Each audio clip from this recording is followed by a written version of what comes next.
tardes a todos y a todas. Muchas gracias por venir a esta nueva actividad, por fin presencial, del aula de cómic del Vicerrectorat de Cultura y Esport de la Universidad de Valencia. Y hoy tenemos el gusto de tener una charla con Pedro Cifuentes.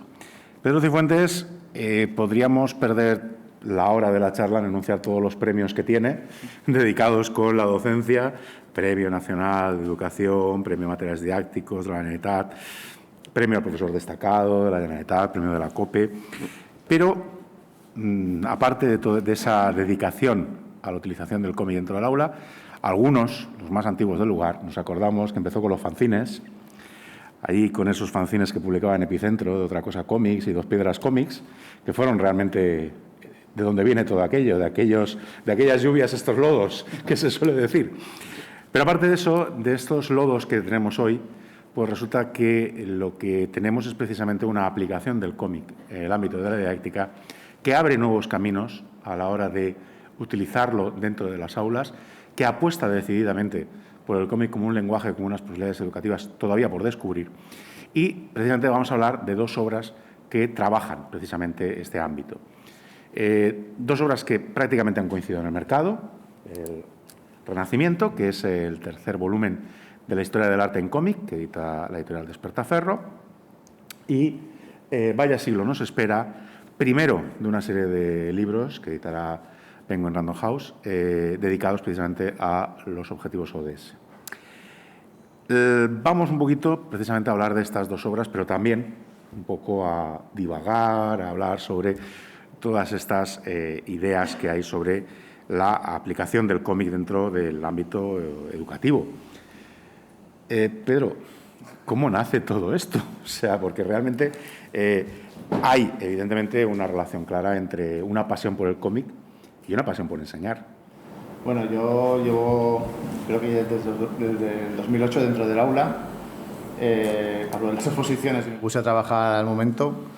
Y pues siempre lo he dicho, ¿no? Que, en fin, la primera clase que di en mi vida me di cuenta de que lo que tenía detrás era una viñeta gigantesca, no era una pizarra, y a partir de ahí pues entendí que dos cosas que pensaba que podían estar bastante separadas, que son la parte de la didáctica y la parte de la ilustración y, en fin, realizar cómics, estaban bastante hermanadas, ¿no? De hecho, tenían bastante en común, ¿no? Porque pues sirven para transmitir ideas y, sobre todo, pues, en fin, creía que a partir de ahí pienso que podían ir cogidas de la mano, ¿no?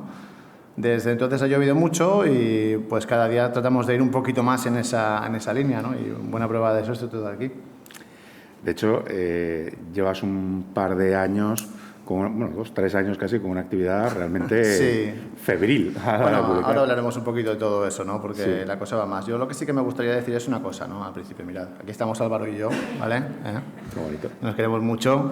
Porque, bueno, sabéis que esta semana, me imagino que estáis un poco en el mundillo del cómic, ha habido ciertas aventuras del señor Pons, ¿no? Y etcétera, ¿vale?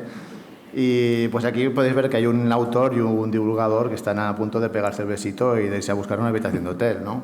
Y es así, eso es lo que pasa. Yo, en fin, las cosas como son, ¿no? ¿Por qué? Porque nos unen varias cosas, ¿no? A los dos. Nos une de un lado el amor por los cómics, ¿no? Yo los hago, los explica, ¿no? Y explica por qué son importantes. Los dos investigamos sobre los tebeos, ¿no? Somos profesores del máster de la Universidad de Valencia. Él es el coordinador, es el jefe, por eso tengo que quedar bien con él. Pero sobre todo porque creemos que es un medio que, en fin, desde mi punto de vista, sí que es cierto que tiene 100, 150 años como cómic moderno, ¿no? A lo mejor me puede decir que es más tiempo, Pedro, y tal, si te remontas a tal. Pero yo creo que a nivel educativo y a nivel de didáctica estamos dando los primeros pasos, ¿eh? No creo que no me considero un pionero con lo que hago, pero sí que tengo claro que queda mucho camino por delante, ¿no? Entonces, sobre todo le quería dar las gracias hoy a Álvaro, porque sé que esta semana para él ha sido, pues no sé, como Isabel II con lo del Annus Horribilis, pues lo suyo, ¿no? Pero, bueno, pues estamos aquí los dos y no nos vamos a pegar ni morder ni nada de eso, ¿no? Un divulgador y un autor, y nos queremos y nos pegamos besitos, ¿no? Y nos interesa sobre todo esto, ¿no? La parte de la didáctica. Y en este sentido, yo sí que me gustaría resaltar que ha cambiado mucho la historia desde los últimos años. De hecho, os he comentado que yo empecé con todo esto en el 2008, En el 2008 yo tenía mis problemas con mis jefes de departamento de sociales para introducir el cómic en clase, un poquito que me tiraban los tebeos, me tiraban mouse la cabeza, ¿vale? Y pues ahora no es así, ¿no? Entonces aquí he puesto a Yellow Kid con esos primeros pasos que se está dando, ¿vale? Ahí, pues por ejemplo, tenemos aquí la cátedra, que creo que es fundamental, ¿no? Porque sobre todo dignifica un poquito esta profesión, la profesión de autor, la profesión de divulgador, la gente que quiere un poquito el cómic, que lo entiende, y sobre todo porque se mira hacia adelante, no tanto en el pasado, que evidentemente se tiene que estudiar y se tiene que entender y se tiene que comprender y transmitir, pero sobre todo yo es que miro el cómic con muchísima positividad, ¿no? Y con muchísima... Antes lo decía Álvaro, yo es que soy optimista con estas cosas. No podría dedicarme a la docencia si no fuera optimista, si no pensara que los chavales que tengo delante en el aula les van a ir bien las cosas. Pero es que creo que queda muchísimo por explorar a nivel de cómic educativo. Entonces, en este sentido, vamos, hacia el infinito y más allá, ¿no? El cómic educativo está de moda. Está de moda, no digo yo que lo haya puesto yo de moda ni mucho menos, pero bueno, empezó lo mío en plan crowdfunding, oh Dios mío, y pues aquí estamos cada día con más cosas, ¿no? Y más ejemplos. Luego también me gustaría reflexionar con él, a ver qué opina sobre esto, ¿no? Porque a mí se me tilda un poquito el tema de autor juvenil, pero yo es que creo que no es lo mismo hablar de cómic didáctico que hablar de cómic juvenil, son dos cosas diferentes, ¿no? Independientemente de que yo, pues, los chistes de cacaculo pedopis, para que lo lean mis alumnos, pues son lo que hago, ¿no? Trato de captar un poquito el público, pero creo que son dos cosas diferentes, ¿no? La diferencia que hay entre cómic juvenil y cómic didáctico, ¿no? Y luego, pues eso, yo pienso que el siglo XXI es el siglo de los cómics en educación. Básicamente porque lo tengo claro en el aula, lo tengo claro desde mi experiencia directa. No hablo de algo que me esté inventando o que me haya sacado de la chistera, como el tío Gilito, sino porque lo veo con los chavales y todo lo que hago yo con ellos, ¿no? Con el cómic tú puedes utilizar y tratar de desarrollar con los chavales rutinas de pensamiento. Les enseñas a hilvanar bien la cabeza, a organizarla, a esquematizar, a tratar de entender mejor el mundo. Como diría Antonio Altarriba, lo dijo en el Comic Tools y yo me apropié de esa frase suya, ¿no? De este concepto suyo, incentivas una especie de lectura 2.0, ¿no? Porque no lees, haces muchísimas cosas más, ¿no? Hay una especie de apreciación estética de la realidad, ¿no? De por qué están combinados los elementos así en la viñeta, qué es lo que me quieren contar. También sirve para que los chavales frenen un poquito el tema de la imagen esta loca, esta vorágine que tenemos ahora mismo con el teléfono móvil, donde los memes van con una velocidad pasmosa, ¿no? Frenarse en la página de un tebeo y reflexionar sobre por qué están las cosas así. O tú mismo plantear a los chavales que te hagan un cómic de 3 o 4 viñetitas para elaborar un tema con una temática compleja en un formato limitado, les hace pues valorar un poquito mejor las cosas, ¿no? Y sobre todo frenar y combinar y poner las neuronas a trabajar. También pienso que es un recurso didáctico, una herramienta que sobre todo es súper inclusiva, porque no hay dos personas que dibujen de la misma manera y tampoco hay dos personas que expliquen el mundo de la misma manera, independientemente de lo que tú estés tratando de transmitir, ¿no? Entonces, en ese sentido, los cómics en clase conmigo los hacen chavales que pues son gente de altas capacidades, por así decirlo, y también lo hacen chavales con necesidad de refuerzo. Ambos bandos, por llamarlo de alguna forma, entienden perfectamente las instrucciones y se lo llevan a su terreno. Por eso también es una especie de herramienta muy ¿no? muy personal, ¿no? Un entorno personal de aprendizaje súper fundamental. Y luego, y aquí también creo que Álvaro estará conmigo, yo creo que los cómics son divertidos. Y no pasa nada porque las cosas sean divertidas. De hecho, yo también pienso que en este país nos falta un poquito de reflexión acerca de lo que es la diversión, ¿no? Diversión no quiere decir fiesta, hard party, botellón, Diversión es poner las neuronas a trabajar, es pasártelo bien con algo que estás haciendo delante, ¿no? Y divertido pues es leer un libro y evidentemente puede ser también, y es divertido leer un cómic, ¿no? Entonces, ya desde dentro de clase, estos tebeos que yo hago, que son cómics educativos, pero su receptor son chavales de 12 años, pues un chaval de 12 años lo que quiere es divertirse con lo que lee, ¿no? No quiere leerse el Ulises de Joyce o Tiempo de silencio. Si se lo puedes poner en viñetas, sin que sea peyorativo el tema de viñetas, mucho mejor porque lo estás divirtiendo, ¿no? Y lo estás captando y a partir de ahí pues lo que venga, ¿no? Yo empecé con todo esto de publicarme, ¿vale? Aquí esto lo hago en plan splash, boom, para asustar a la gente, ¿no? en el 2018, ¿no? Cuando después de estar peleándome con varias editoriales de cómic me decían que no me iban a editar porque era lo mío muy educativo, y luego pues lo planteaba también con editoriales educativas y me decían que era demasiado cómic. Entonces pues sacamos el crowdfunding autoeditado, que de poco me vuelvo loco porque fue un exitazo rotundo y apareció por ahí Despertaferro. Y desde entonces pues el mundo clásico lo volvieron a reeditar. En el 2019 sacamos la Edad Media, en el 2020 sacamos la Edad Media, y este año ha salido Renacimiento. No lo pongo yo para vacilarme, bueno, un poquito sí, ¿vale? Pero bueno, de momento aquí la noticia, ¿no?, de la presentación. Hoy me ha confirmado Despertaferro que ya para junio sale la 5ª edición del mundo clásico, la 3ª de la Edad Media y la 3ª de Renacimiento.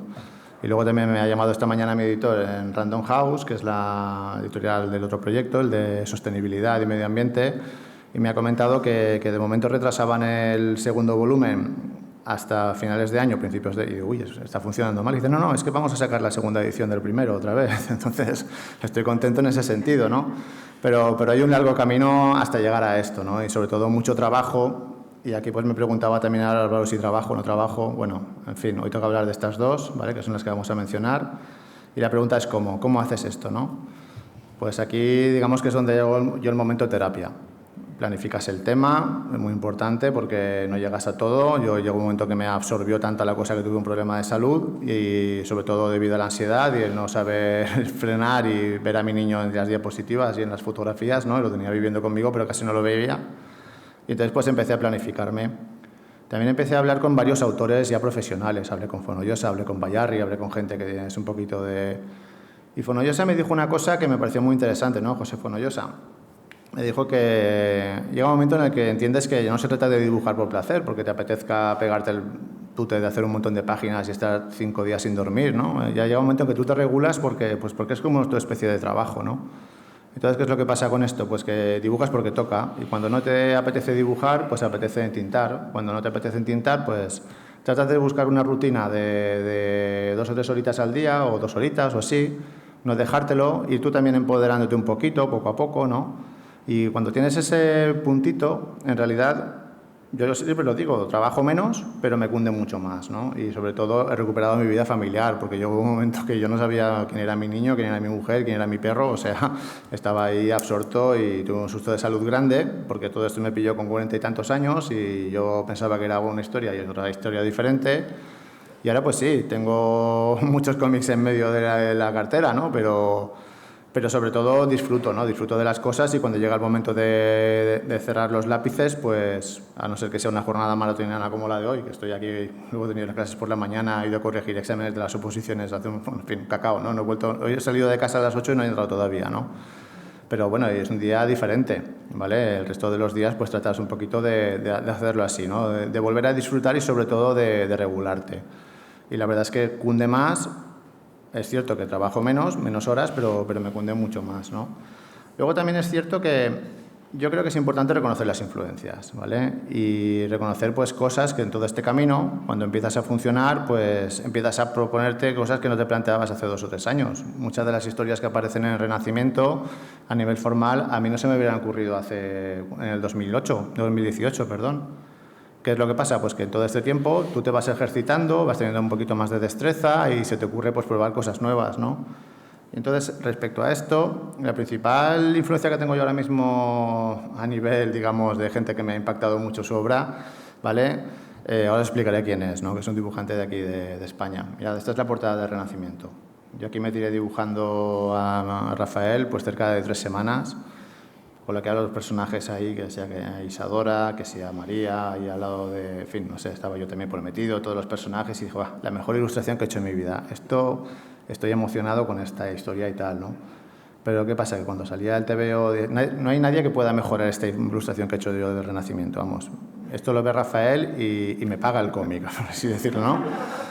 Pero ¿qué pasa? Que de repente me encuentro con que esto salía, creo que era el 31 de abril, o de marzo, no recuerdo, el 31 de marzo, y un par de semanas más tarde Sergio García saca la portada esta de...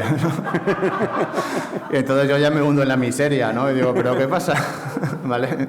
O sea, mi portada está estupenda, pero claro, eso es una influencia, ¿no? Ahora mismo yo estoy súper contento de haber contactado con Sergio, porque creo que es uno de los grandes dibujantes que tenemos por aquí, más conocido a nivel internacional quizás que como, bueno, en casa de herrero cuchillo de palo, ¿no? O nadie es profeta de su tierra, mejor dicho, pero es una auténtica bestia parda de la naturaleza este hombre. Es una de estas personas que simplemente viendo pues, las ilustraciones que hace, te hace evolucionar, ¿no? Yo, por ejemplo, os puedo decir que una de las páginas más espectaculares del Renacimiento, yo no estoy hablando del desplegable de 4 páginas de la Capilla Sixtina, que esa es otra historia, ¿no? Que es este de aquí, donde podéis ver que se combinan 3 cuadros de Peter Bruegel el Viejo, o sea, los proverbios, el triunfo de la muerte y la Torre de Babel.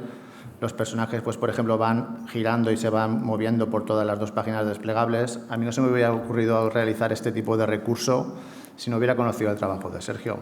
Y, de hecho, él me hubiera animado a probar algo así, ¿comprendéis? Entonces, es a lo que me refiero, que es bueno reconocer influencias, no tanto porque estés copiando como que te permiten eso, inspirarte para dar un paso hacia adelante, ¿no? Tampoco hubiera podido, por ejemplo, plantearme una viñeta como esta también que aparece en el cómic, ¿no? Que es la Catedral de Valencia, Los Ángeles Cantores, pues aparece, pues, por ejemplo, el profesor explicándolos in situ, colgado del techo, ¿no? Con todo lo de... Esta es la principal novedad que hay con el tema del Renacimiento, que la pintura aparece de golpe y te permite, pues, por ejemplo, juegos estilísticos como este de aquí, que también si habéis leído el cómic lo veréis, ¿no?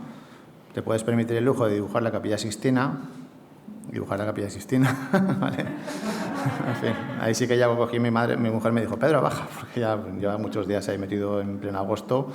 Pero el caso es que te permite, pues eso, ¿no? La gran ventaja que tiene el cómic como recurso didáctico, tú puedes trazar una línea en la cual el profesor esté explicando las cosas con los chavales en el techo, junto con Miguel Ángel, den la vuelta al cómic en el desplegable que aparece, ¿no? Si lo habéis leído, es un desplegable que le da la vuelta, también puedes jugar con el formato, ¿no? Hay varias páginas así. Entonces, eso por un lado. Y luego, con respecto al otro volumen, porque, en fin, no voy a ponerme yo aquí a hablar de todo esto, no vamos a hacer conferencia, ¿vale? Vamos a hacerlo rapidito y luego podéis preguntar lo que queráis. Álvaro también ha apuntado un montón de cosas, ¿vale? ¿De dónde surge? Vaya siglo nos espera, ¿no? Pues como con todo, llega un momento en el que te empiezan a hacer caso las editoriales, ¿no? Y cuando han visto que, oye, Pedro, pues podías hacer con nosotros... Entonces, Gonzalo Ertech, mi editor en Random House, contactó conmigo para ver si tenía algún tipo de proyecto disponible. ¿Qué es lo que pasa? Pues que yo vengo también del mundo de educación para el desarrollo y el tema de la sostenibilidad, de la Agenda 2030, de los objetivos del milenio, pues lo llevo trabajando en el aula desde el año 2008, cuando empecé. Y en clase planteo cosas como estas. Esto es una unidad didáctica mía de clase, ¿no? Aquí en este caso, pues yo les propongo a los chavales, pues con dibujitos sencillitos.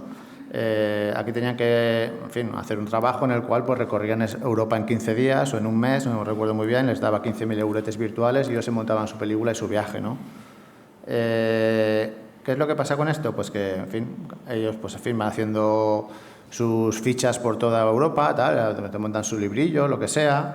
Y uno de los personajes que había dibujado nuevo era esta chica de aquí, que es una chica rumana, que se llama Cosima. Entonces, cuando se unió que estaba trabajando yo el Eurotrips con los chavales en clase, me llamó Gonzalo para ver si tenía alguna cosa y tal, pues apareció la idea esta de hacer un TVO o una nueva colección de 4 volúmenes que hablara sobre sostenibilidad, sobre las problemáticas del mundo actual, porque considero que tanto otro proyecto que tengo por ahí metido con Despertaferro para final de año, como los libros de arte, explican la historia de forma diacrónica, que es lo que hace la historia, ¿no? Explica el mundo de forma diacrónico. Sin embargo, la geografía lo que plantea es explicar el mundo desde una perspectiva sincrónica, es decir, cómo es el mundo ahora mismo, ¿no? Qué tipo de problemáticas hay. Y problemáticas que además, por desgracia, muchas veces se quedan fuera del aula, es decir, yo a mis chavales les puedo explicar pues, cuáles son los países de Europa, cuáles son los países de África, las banderas, las capitales y tal, pero no les hablo de inmigración, no les hablo de problemática de género, no les hablo de medio ambiente y precisamente son las cosas que les deberían preocupar porque son las cosas que ellos van a afrontar a lo largo del siglo XXI. Entonces, de aquí surgió esta nueva colección, la de Instrucciones para salvar el mundo, que serán 4 volúmenes. El primero es este de Vaya siglo nos espera, donde se explica un poquito, de forma bastante sencilla, problemáticas fundamentales de nuestro planeta, ¿no? El segundo recibirá el título de Planeta a la fuga y en teoría saldrá para final de año también o para principios del 2021. Está dibujado ya, ¿eh? Está dibujado ya. Lo que pasa es que, claro, ahora me han dicho que quieren exprimir más la vaca, vaya, vamos a decirlo así, ¿no? Entonces, pues, pero está dibujado y tal. Y también me comentaba Álvaro, coincidieron en el tiempo. Bueno, es que, a ver, coincidieron en el tiempo por culpa de la pandemia. Yo tenía claro que Vaya siglo nos espera, lo dibujé antes del Renacimiento. Lo que pasa es que se retrasó casi un año, ¿no? ¿Entendéis? Entonces, tengo dibujada ya la colección de Vaya siglo nos espera, la tengo dibujada básicamente toda ya, los 4 volúmenes, ¿no? Porque como no podíamos hacer otra cosa más que estar en casa, pues claro, en fin, ahí a dibujar. Pero la idea es esa, ¿no? Es un tebeo que trata de explicar un poquito cómo es el mundo actual a los chavales, ¿no? Y pues en lugar de ser un profesor, es una profesora, así muy guay ella, ¿no? Que es una profesora de geografía, se llama Esperanza, porque la esperanza es lo último que se pierde, ¿no? Y tal. Y bueno, os voy a hacer un poquito de spoilers. Estas son algunas de las páginas del número 2. En el primero, por ejemplo, se hablaba aparecían filósofos para explicar cosas, ¿no? De problemáticas mundiales. En el siguiente volumen aparecerán exploradores, ¿no? Pues aquí tenemos a Ernest Shackleton, no sé, se van a Sentinel del Norte los chavales y no se los comen ni nada de eso, ¿no? En fin, ya veremos qué pasa, ¿vale? Aquí aparece, por ejemplo, Heródoto, aparece Amelia Earhart, aparece también Darwin. Estos van a ser los cicerones del siguiente volumen, ¿de acuerdo? Entonces, la idea va por ahí, es explicar los problemas del mundo, pero en lugar de utilizar filósofos como en el primero, aquí son exploradores a lo largo de la historia, ¿no? Que tratan en fin, los acompañan en diferentes etapas del viaje, ¿vale?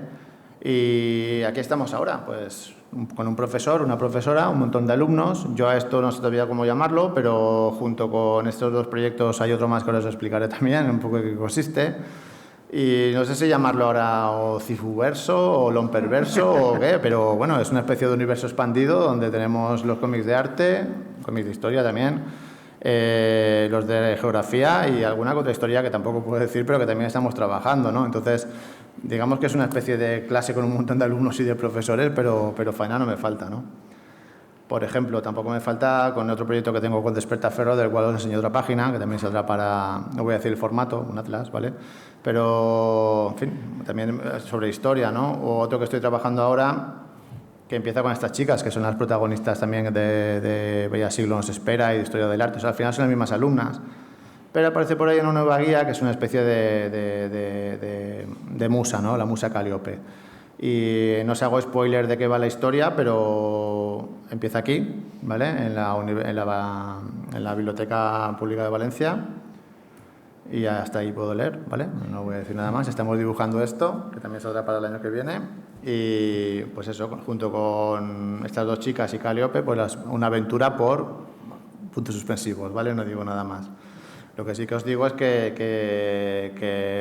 yo estoy muy contento por el resultado de las cosas. No pensaba que a mis 46 años la cosa fuera a funcionar así, pero sobre todo que dar el paso de poder dedicarme a esto de una forma, digamos, comedida, con sentido y que vaya más la cosa, me ha costado pues un susto de salud grandote y pues ahora me lo tomo de otra forma. Parece que Pedro esté siempre dibujando cuando no es así ni de coña. Y sobre todo creo que es importante mirar hacia el futuro, ¿no? Yo le digo a los chavales pues esto, ¿no? Que yo he empezado a tener un poquito de reconocimiento y de éxito con 40 y tantos años. Me he caído 20.000 veces, me han salido las cosas 70.000 veces mal. Entonces, pues lo importante es tirar hacia adelante y aunque tengamos una semana horrible como la de Álvaro, pues oye, con la cabeza alta y como diría mi maestro en estas cosas, que es un señor que ya está muerto, mi profesor de prácticas, hundirte con estilo, ¿no? Es decir, que tirar hacia adelante y oye, pues al día siguiente más, ¿vale? Y hasta aquí ya he terminado de hablar y ya preguntar lo que queráis, Álvaro, pregunta, etcétera, ¿vale? Lo bueno de que hablar con Pedro es que él te da las preguntas, tú lo único que tienes que hacer es copiarlas y ya está. Bien, vamos a sacar, ha sacado muchísimas cosas y yo creo que hay muchas de las que hablar. Es curioso que cuando uno empieza a mirar el hecho de utilizar los cómics en el aula y empieza a investigar un poco, la primera sorpresa es que los primeros trabajos de investigación, de aplicación de cómic en el aula, son de finales de los años 30 y principios de los años 40 en Estados Unidos. Y sorprende muchísimo, yo recuerdo en particular un estudio de Karen Hutchinson, que la conclusión es, después de hacer un estudio con 200 profesores, que la conclusión es que todos los profesores avalaban el uso del cómic en el aula como una herramienta de primer nivel para mejorar los resultados. Hemos perdido 80 años, es lo único que se puede decir, ¿no? Porque como tú bien has dicho, estamos dando los primeros pasos, pese a que hace 80 años ya se nos estaba diciendo, ojo, que esto es una herramienta de primer nivel, ¿no? Yo creo que un poco en la línea de lo que tú dices, de alguna manera, esta aplicación didáctica pues ha sido arrastrada por ese tsunami de consideración del cómic como algo puramente infantil y juvenil y de entretenimiento. No había opción de salir de ahí. Y ahora estamos saliendo, pero la cuestión es, ¿realmente estamos saliendo de ahí? Porque tú estabas diciendo, todavía se sigue identificando cómic didáctico con cómic juvenil. Pero efectivamente, el cómic didáctico puede aplicarse a cualquier nivel. Yo recuerdo, hablando con la codirectora del máster, Nora Ibarra, de hablar de planes de fomento de la lectura para adultos, a través del cómic, no necesariamente para primeros lectores. ¿Qué ejemplos podemos encontrar ahora de precisamente cómics que tienen esa vertiente didáctica? ¿O crees tú que hay precisamente para adultos? A mí, por ejemplo, me viene a la mente pues, el último de Joe Sacco, ¿no? El de Tributo a la Tierra.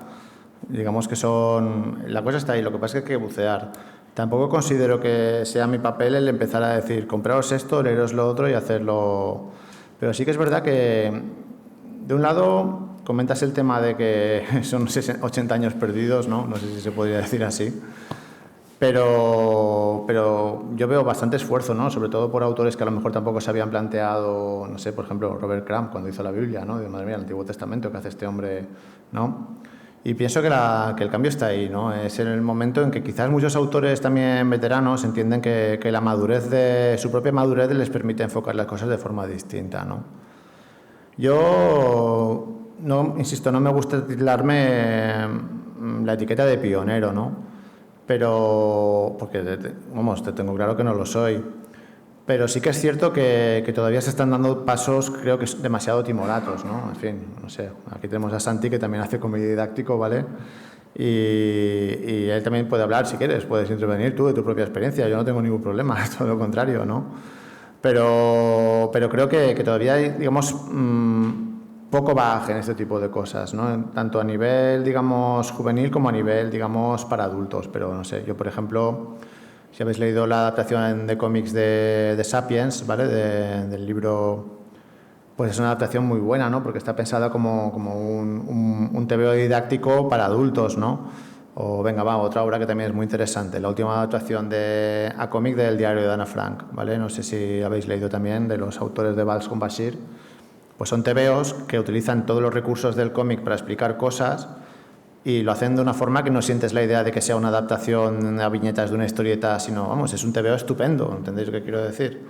Entonces, en ese sentido, yo creo que da muchísimo por descubrir y por experimentar. De hecho, yo cada vez que me siento delante del tablero voy con esa idea, ¿no? Aunque que puedo montar algo ahora que puedo imaginar o que puedo, no sé, cómo me puedo plantear algo para utilizar el medio y forzarlo un poco, esos límites que tiene, ¿no? Eso yo lo he comentado muchas veces contigo.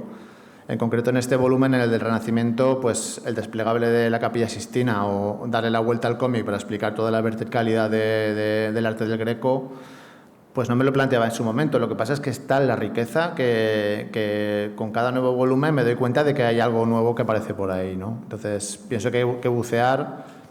Evidentemente, no conozco todo lo que se publica, pero sí que pienso que hay apuestas muy serias y sobre todo de autores que llevan un bagaje largo, pero que al final acaban haciendo algún tipo de cómic expositivo, didáctico, precisamente porque se dan cuenta de ese poder que tiene, ¿no? de transmisión y en fin, para educar. Yo creo que en la línea de lo que estás contando, es posible que uno de los problemas sea que todavía estamos viendo el cómic como un simple elemento que se puede utilizar dentro del aula, pero no como una herramienta. Posiblemente en ese sentido yo creo que el paso pionero que tú has dado es que reclamas el uso del cómic desde dentro. Yo creo que tradicionalmente hemos estado reclamando el uso del cómic desde fuera del mundo educativo, intentando recomendarle a todo el mundo que utiliza cómics, y no deja de ser simplemente que recomiendan un cómic en el aula o algo así.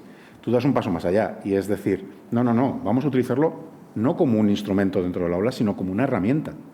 Y yo creo que ese paso es fundamental y en ese sentido lo que nos falta, y ahí sí que creo que totalmente, estoy completamente convencido, tú eres pionero, que es que desde dentro del mundo de la educación se reclame precisamente el uso del cómic, ¿no? Yo creo que ese era el paso que faltaba.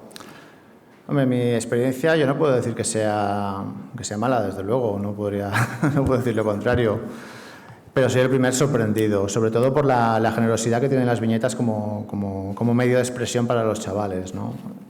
Y esa generosidad también viene a cuenta de dos factores. El primero, lo que os comentaba yo antes, de que el dibujo hermana, ¿no? El dibujo une y el dibujo hace que los chavales se expresen. No un dibujo, digamos, a nivel anatómico perfecto, maravilloso y genial, porque a fin de cuentas los chavales que tengo yo en clase son críos de 12 años y dibujan pues como un niño de 12 años. Pero sí que entender los rudimentos de esa narrativa les permite luego explicarlos, ¿no? Explicar qué es lo que están haciendo. A eso yo lo llamo la paradoja de la oralidad, ¿no? A veces a mí mis chavales me enseñan un AUCA, una tira cómica, un fanzine que han hecho de varias páginas y yo no me entero básicamente de nada porque, en fin, tienen un lenguaje diferente al mío, brecha generacional mediante, pero luego sí que está el momentito en el que ellos tienen su puntito de exposición oral, ¿no? Donde te explican todo lo que han hecho y son capaces de decir, pues mira, esta viñeta he puesto esto porque no sé qué y tal, ¿no? Entonces, esa riqueza es fundamental, ¿no? Y sobre todo eso es a lo que yo me refería con la idea de utilizarlo como elemento creador, ¿no? Y sobre todo, aquí está la segunda pata que mencionaba. Otra de las grandes virtudes que tiene el TVO es que yo creo que es un medio en el cual la riqueza de formatos beneficia una barbaridad. Tú puedes, por ejemplo, hacer una película que no deja de ser una sucesión de imágenes con un montaje y tal, ¿no?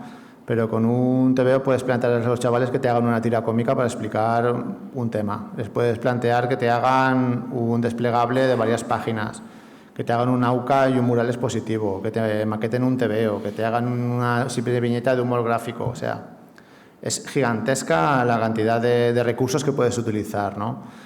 Y ahí es a donde está la gran ventaja que tiene, que la herramienta, el puntito inclusivo que os mencionaba, ¿no? Porque no hay dos clases que sean iguales, no hay dos grupos que sean similares y, en fin, si conoces el medio, te puedes aprovechar de esa riqueza para que tus chavales entren a saco con él, ¿no? Yo ya os digo que es un momento muy bonito cuando tienes a toda la clase dibujando, resolviendo alguna duda o planteando, pues, no sé, ahora que están haciendo en un eje cronológico de 2 metros, críos de primero de eso, ¿no? En mis primeros de esos, pegando las páginas todas con celo, un cómic, ¿no? Explicando toda la antigua Grecia y toda Roma y toda la romanización y todo el rollo de los íberos, pues lo están llevando cada uno a su terreno dentro del aula y llevan ahí 3 o 4 sesiones, vamos, cada uno en su mesa, sin moverse, concentrado, tal. Esto es lo bonito que tiene, ¿no? Porque han entendido las instrucciones y se lo están llevando a su terreno. Y luego llegará el momento en el que ya pues en fin, no voy a empezar a hablar aquí de dinámicas de cómo se evalúa, de cuál es el aprendizaje colaborativo, porque tampoco es el foro, no es un foro de educación, pero llega el momento en el que ellos lo exponen, ¿no? Y te das cuenta de que son capaces de explicarlo todo lo que han hecho, es impresionante. Hay una cosa también muy evidente, que un poco en la línea de lo que estás diciendo, es cómo has evolucionado tu motor, que evidentemente yo creo que tiene que haber una clara retroalimentación, no solo de, como estabas diciendo, de tus lecturas, de que hayas descubierto pues que estamos en un momento realmente dulce de la investigación formal del cómic. Hoy todo el mundo se atreve a hacer cualquier cosa en el cómic y la verdad es que hay que tener un poco de mente abierta a la hora de decir, bueno, pues todo esto. Pero yo creo también hay una retroalimentación no solo de esa investigación formal del cómic, sino de tu propia experiencia educativa, porque de alguna manera tú también te has formado como profesor a lo largo de los años. Y eso se plasma también en lo que vemos en las viñetas, a la hora de cómo transmites y cómo explicas las cosas. Estamos viendo que hay un trabajo fortísimo de documentación, te haces unos curros absolutamente increíbles en las viñetas, pero hay un segundo trabajo que yo creo que es invisible, que es el trabajo de sintetizar las cosas para explicarlas y trasladarlas, que también tienen que tener un trabajo importante, ¿no?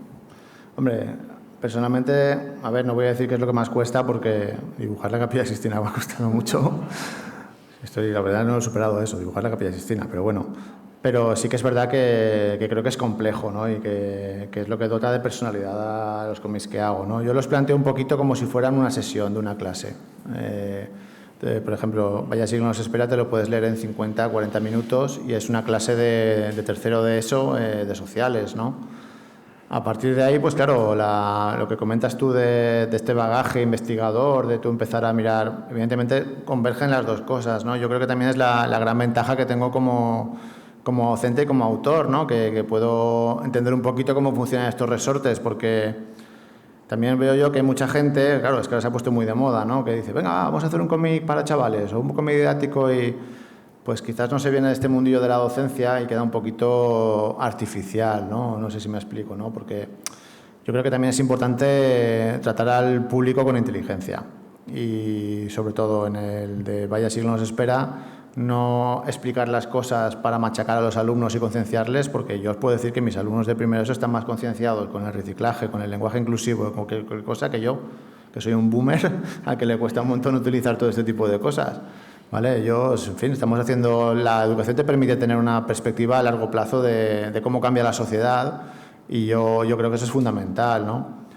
Pero sobre todo la idea esta de que al converger los dos mundos, pues no sé, que yo creo que las cosas que hago son bastante realistas y cercanas en el sentido de que hablan a los chavales que yo tengo dentro del aula y sobre todo que les tratan de tú a tú. No se trata de hacer una historia en la cual aparezca el profesor y los alumnos pues no pintan para nada, son protagonistas también de la acción, ¿no?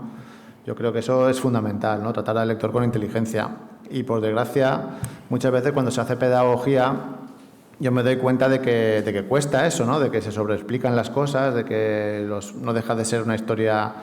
Los críos tienen que protagonizar, tienen que sentirse que forman parte de algo y sobre todo les tiene que llamar la atención y divertirse con lo que están leyendo. Entonces, es difícil, no voy a decir que sea yo lo consigo estupendo, maravilloso y genial, porque admito todo tipo de críticas. De hecho, es buenísimo, ¿no? Que se te critique para ver hasta dónde puedes llegar. Y sobre todo también a mí me gusta mucho el ver cómo la gente estos materiales los utiliza en clase, ¿no? Para mí es lo más chulo que hay, ¿no? Que luego me venga y me mande un correo electrónico uno y me diga, oye, pues mira, tú te veo de arte, lo estoy utilizando para... Claro, eso es a mí el puntito que me sirve un poquito también para experimentar. De hecho, yo creo que esa línea de lo que estás comentando se ve curiosamente muy bien en este segundo libro, en Vaya siglo nos espera. Porque claro, hasta ahora el tema de los objetivos 2030 o de los ODS, yo creo que parecía casi una especie de pose o de pegote que entraba dentro del aula. Yo estoy harto de ver cómo las administraciones tratan este tema, sobre todo para el aula, a base de maravillosos pósters de diseño que parecen sacados de Mr. Wonderful, pero que realmente no piensan en cómo incluir esas ideas dentro de lo que se está explicando en el aula. Sí. Muchas veces ves que el problema que faltaba era el paso que tú das, y es decir, bueno, ¿y todo esto cómo lo puedo incluir en el aula? No es un póster para poner en el pasillo, no es una cosa bonita, es algo que hay que practicar y que hay que llevar al aula. Y yo creo que en ese sentido tu libro va en esa línea, ¿no? Esa es la idea que tenía en mente, Álvaro, porque, en fin, yo tampoco lo digo yo en plan vamos a criticar a mis compañeros, ¿no? Pero tú llegas a un instituto y sabes que hay 7 fechas señaladas al cabo del año. El Día de la Dona, el Día de la Pau, el Día de Europa y el Día de no sé qué. Y los chavales pues convergen en eso, ¿no? De repente están a punto de acabar la evaluación y todos haciendo palomitas y haciendo una performance para las redes sociales sobre el Día de la Pau. Nadie les explica, ¿no? ¿Por qué es importante eso? ¿Por qué se tiene que trabajar, ¿no? ¿Qué sentido tiene que que tengamos una agenda con 17 objetivos, que es una especie de guía para la vida, para enfocar, sobre todo para aglutinar esfuerzos de cara a un mundo mejor, ¿no? Entonces, ellos eso lo entienden perfectamente. Lo que pasa es que, claro, no se les explica porque nos quedamos en la parte, digamos, estética de todo esto, ¿no?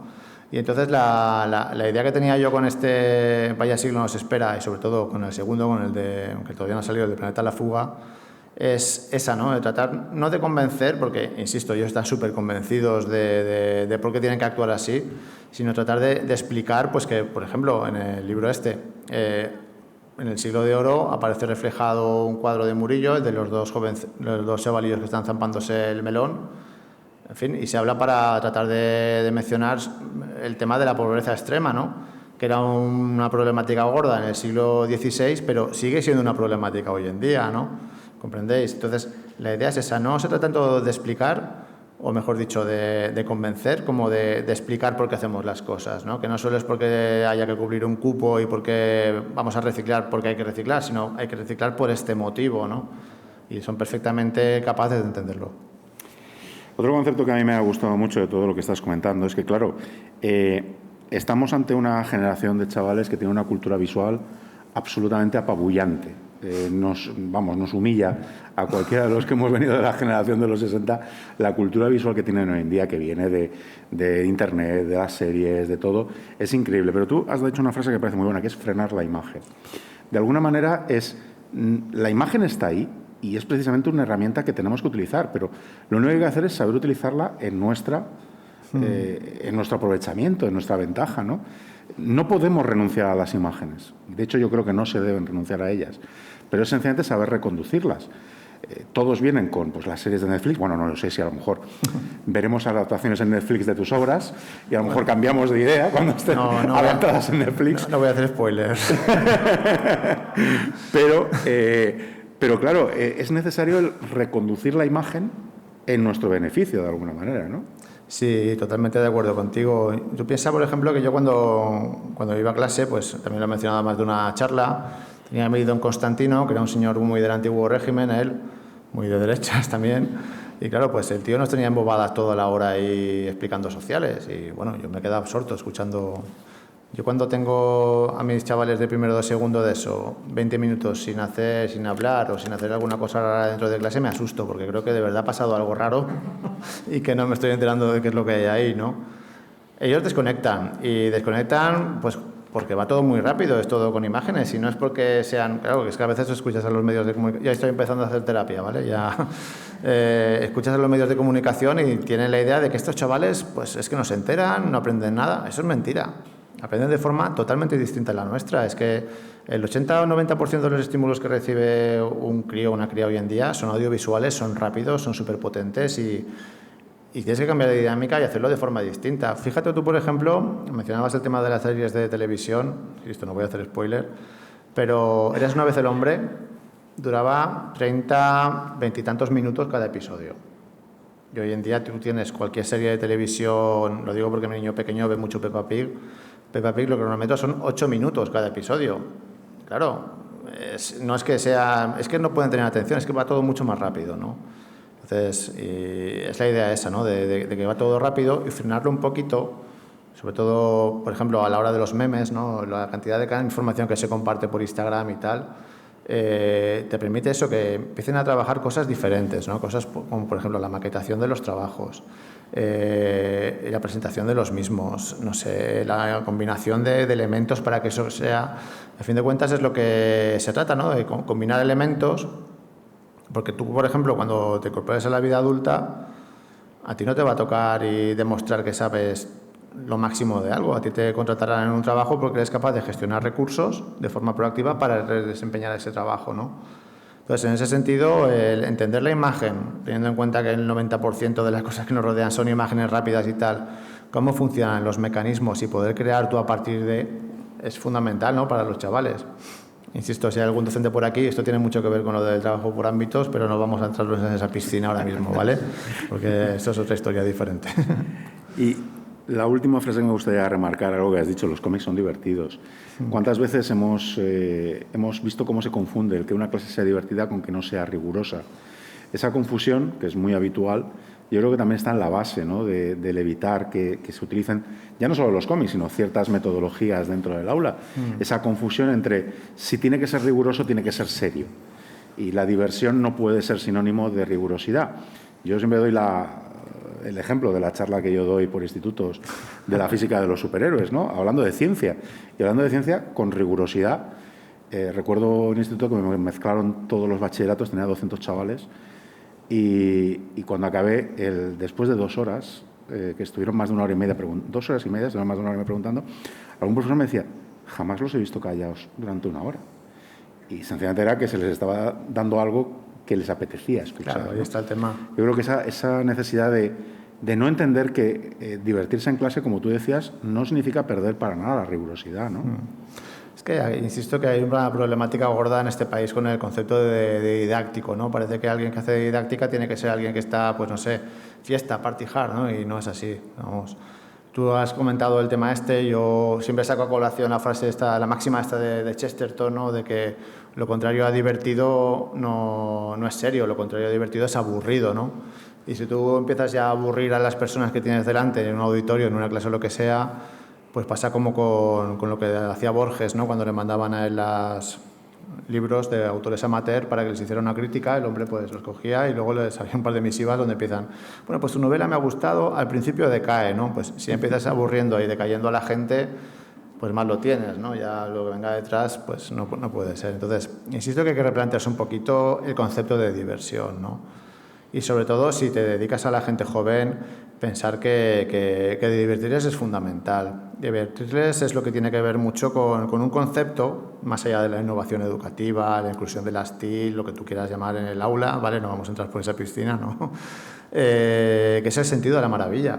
A mí me gusta reivindicar ese zauma, ese captatio merile voluntae. Siempre hablo de lo mismo, lo reconozco, pero es que creo que es fundamental, ¿no? Reivindicar ese momentito en el que pues, tú has captado la atención del alumnado y que lo tienes ahí absorto, igual que tú te has sentido alguna vez absorto con una novela a las 4 de la mañana, sabiendo que entras a las 8 a trabajar, pero estás viendo ahí a ver quién es el malo de la última novela de Juan Gómez Jurado, o estás tú. Ese puntito se tiene que traducir en el aula porque es el verdadero motor, ¿no?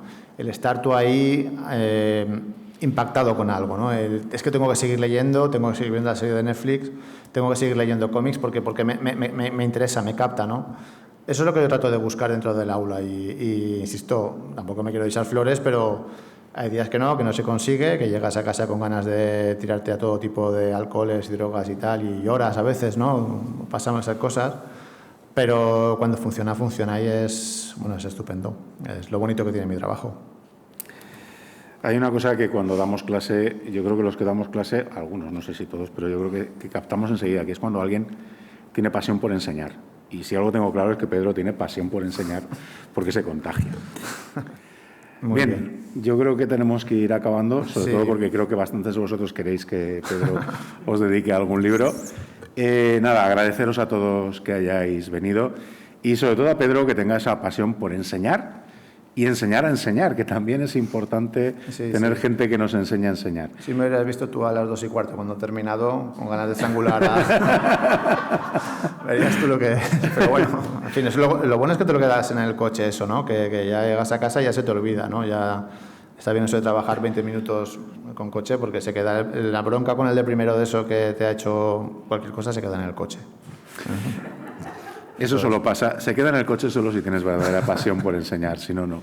Te la llevas a casa. Muchísimas gracias, Pedro, y seguimos esperando más series tuyas que ya, bueno, y sobre todo ese Cifuentes verso que llegará a Netflix en algún momento, estaremos encantados de verlo. Sé que llegará, sí, pero bueno, lo dejamos ahí. Muchas gracias, Pedro.